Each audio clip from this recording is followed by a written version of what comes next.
to my dear colleague, Senator Mig Suberi, I rise to commend you for your timely and courageous privilege speech. And I would like to identify with your when you shout, "Shame on you!"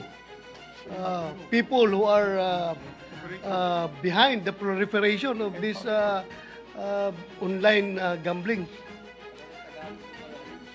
Oh. Allow me as someone who has dedicated decades of service to law enforcement and safety of our people to ask a few questions. Isa sa mga anggulo nakikita natin, ang mga sikat na celebrity at influencer mismo ang nagpo-promote ng online gambling. Ngunit sa panahon kung saan nalalaman na lang natin sa mga balita, sa social media at maging sa ating mga kapitbahay at kakilala na napakarami ng nababaon sa utang dahil sa online gambling at nagpapakamatay pa yung iba. Hindi na natin kayang ipasawalang bahala lamang ang realidad na ito. Ang nais kong bigyan ng diin ay ang aking pagkabahala kung ano ang magiging impact nito sa ating national security at sa moral fiber ng ating lipunan, lalo na ang mga kabataan. Mr. President, would the good sponsor yield to a few questions? I would be honored, Mr. President, to yield to my distinguished colleague from Mindanao for a few questions. Thank you, Mr. President. May I ask, based on your recent findings, how widespread is the online gambling now across the country? May mga particular bang rehiyon o probinsya kung saan mas malala ang problemang ito? Parang nakikita po namin online, kasi kaya papatawag po tayo, Mr. President, ng hearing to get the official statistics. Pero yung nakikita ko online is umabot na ng 5 to 7 million Filipinos ang naglalaro sa online gambling. That's almost 6% of the population. At ito 24/7, no? O 24/7. Dumadami po. 2023, yung numero ay parang 3 million lamang. Naging 7 million in 2025.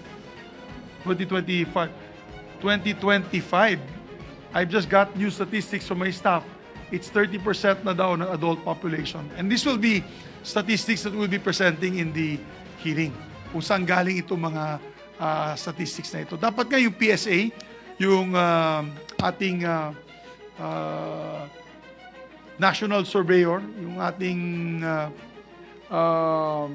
PSA, the agency involved in surveying the populace, should make that as one of their questions when they go house to house. Kasi para malaman talaga natin kung sino bang sumasama dyan. Pero malalaman natin yan, Your Honor, pag matawagan natin yung mga e-wallets. Kasi sa e-wallets, yung mga members nila, for example, ang alam ko, GCash has about 80 million users. Yung PayMaya, mga 40 plus million users. Pwede natin silang tanungin sa mga users nila, ilan hook up sa online gambling. In fact, we were able to ask the same question during the isabong hearing that we conducted, right? Correct. The PMaya and the GCash, yes. They responded to our questions. Yes. So, thank you, Mr. President. Currently, we are aware that there are legal online gambling sites with licenses from PAGCOR.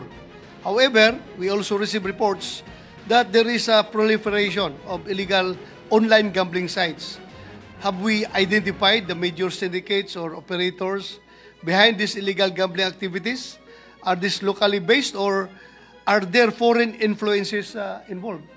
Well, I believe, Mr. President, meron pong mga pangalan binanggit ng PAGCOR dito sa illegal online gaming sites. Siguro isama na rin natin sa investigation ang NBI nito to the majority floor leader, Mr. President. Sama natin yung NBI. I'm sure they will have a better picture no, kung ilan sila. Pero yes, totoong may illegal.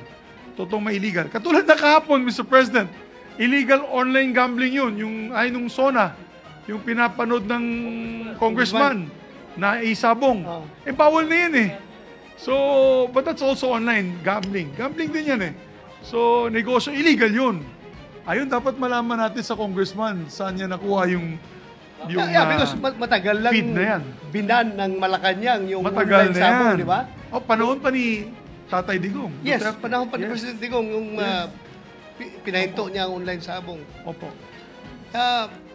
Next, Mr. President, are we seeing children and minors being involved and perhaps even addicted to illegal and legal online gambling? And if so, what measures are we going to take to protect them and penalize those who exploit them? Hindi ba dapat ay hindi accessible sa mga minor de edad ang mga pasugalan kahit pa ito ay online? Tama po kayo, Mr. President. Tama po ang ating kapatid, si Senator Bato de la Rosa. Ang daming nalulung na yun ng mga kabataan. Dahil pag nakita nyo po yung online gambling sites, ang ganda ng parang gaming eh. Di ba mga bata na yun, mahilig din sila sa online gaming. Iba yung gambling, iba po yung gaming. Yung gaming, yan yung mga shooting, ano ba yan? Yung mga, hindi kasi naglalaro ng online eh. Ha? Yung mga ML, yung mga, ano ba yan? Yung nagpaparilan dun sa ano. Yan, online gaming yun. Pero ginawa ng mga wais, kung sa atin wais na mga operators, yung online gambling nila, they patterned it like that. Maraming animation, masaya ang dating, talagang makulay ang pinapakita, mga cartoons dito sa mga sites nila. Kala mo nga lang naglalaro ka ng, para nasa arcade ka lang na naglalaro doon sa arcade. So, that entices a lot of young people. Kausap ko yung anak ko po. Ang anak ko po ay taga-Xavier. He's 15 years old. And I asked him personally, do you know of your friends that naglalaro? Sabi niya, he knows. Sabi niya, almost 1/4 of the friends that he knows naglalaro daw sa online. Sabi ko, paano sila nakakapasok? Paano sila nakakalusot? Apparently, ang style daw ay, according to my son, sabi niya sa akin, ang style is, ano po sila? Extension ng GCash ng kanilang mga magulang. Di ba may credit card po tayo na extension? May extension din sila sa GCash and PayMaya. So because of that, may access sila dito sa e-wallets na ito. At akala siguro ng GCash at itong PayMaya, yung mga magulang nang naglalaro. Hindi po nila alam ay yung mga anak na. Lalo na kung mga anak mayaman po yan. Kung yung pera na nasa GCash ay milyon, siyempre yung mawawalang 5 pesos, 10 pesos, 100 pesos, hindi mapapansin ng magulang yon. Pero kaya nalululong sila dahil tuloy-tuloy ang kanilang pagpusta. Hanggang baon na sila siguro sa ilang daang libo, dyan lang mahalata ng mga magulang. Pero I think that is one way na nakakalusot, Mr. President. I want to ask them that, GCash and PayMaya, if my son is right, that an extension card or an extension account of GCash and PayMaya can actually be used by children, yung mga bata, mga minor de edad, dito sa mga games na ito. Kasi baka yan ang isa sa mga titignan natin. At the same time, kung yung position naman po natin lahat ay total ban, dapat tanggalin na talaga yung e-wallets dito sa mga accounts na to. Lahat, across the board. They should not be using e-wallets. Sabi ko nga, the basic minimum sa akin, Mr. President, is kung sabihin ng Pangulo, wala tayong magagawa. Kung sabihin niya, hindi, i-regulate na lang natin. Di isa siguro sa mga propose natin, wala nang e-wallets, wala nang credit card na pwedeng gamitin. For example, kukuha na sila ng scratch card. Isang proposal lang po ito. Of course, I'm for total ban. But what is my proposal? They can go to an outlet, bibili sila ng scratch card na may code, at doon lang sila pwedeng lumaro. Hindi na pwedeng sa bahay mo, hindi na pwede sa kubeta habang nakaupo po kayo, hindi po pwedeng sa loob ng inyong opisina na naglalaro dyan. Kailangan mo talaga kumuha physically dito mga scratch, parang bingo. But even with that, makakalusot pa rin yung mga kababayan natin. Kaya ang panawagan po natin ay total online banning na. We had this argument many times, Mr. President.